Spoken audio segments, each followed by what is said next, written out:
నారాయణపేట గంజికి నేను వడ్లు తీసుకొచ్చాను. నా 150 బస్తాలు నానిపోయినాయి. మా గవర్నమెంట్ ఏమన్నా ఆదుకుంటే మంచిగా ఉంటుంది. వర్షం వచ్చి తీసి జగ్గి వర్షం వచ్చి నానిపోయింది. 100 సంచులు అరకుల వరకు వచ్చిన వరకు నానిపోయినాయి మొత్తం. ఏం అర్థం లేకుండా కూర్చున్నాం. ఎక్కడ చేయాలి ఏం చేయాలి తెలియకుండా అయింది. గవర్నమెంట్ ఆదుకోవాలి మాకు. నేను నారాయణపేట గంజికి నేను వడ్లు తీసుకొచ్చాను. నా 150 బస్తాలు నానిపోయినాయి. మా గవర్నమెంట్ ఏమన్నా ఆదుకుంటే మంచిగా ఉంటుంది. వర్షం వచ్చి తీసి జగ్గి వర్షం వచ్చి నానిపోయింది. 100 సంచులు అరకుల వరకు వచ్చిన వరకు నానిపోయినాయి మొత్తం. ఏం అర్థం లేకుండా కూర్చున్నాం.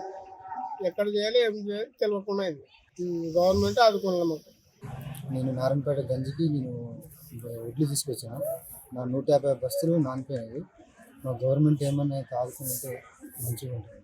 వర్షం వచ్చి తీసి జగ్గి వర్షం వచ్చి నానిపోయింది. 100 సంచులు అరకుల వరకు వచ్చిన వరకు నానిపోయినాయి మొత్తం. ఏం అర్థం లేకుండా కూర్చున్నాం. ఎక్కడ చేయాలి ఏం చేయాలి తెలియకుండా అయింది. గవర్నమెంట్ ఆదుకోవాలి మాకు. మరిన్ని వీడియోస్ కోసం ఛానల్ ని సబ్స్క్రైబ్ చేయండి. లేటెస్ట్ అప్డేట్స్ కోసం వాట్సాప్ ఛానల్ ని ఫాలో అవ్వండి. ఆ లింక్ డిస్క్రిప్షన్ లో ఉంది.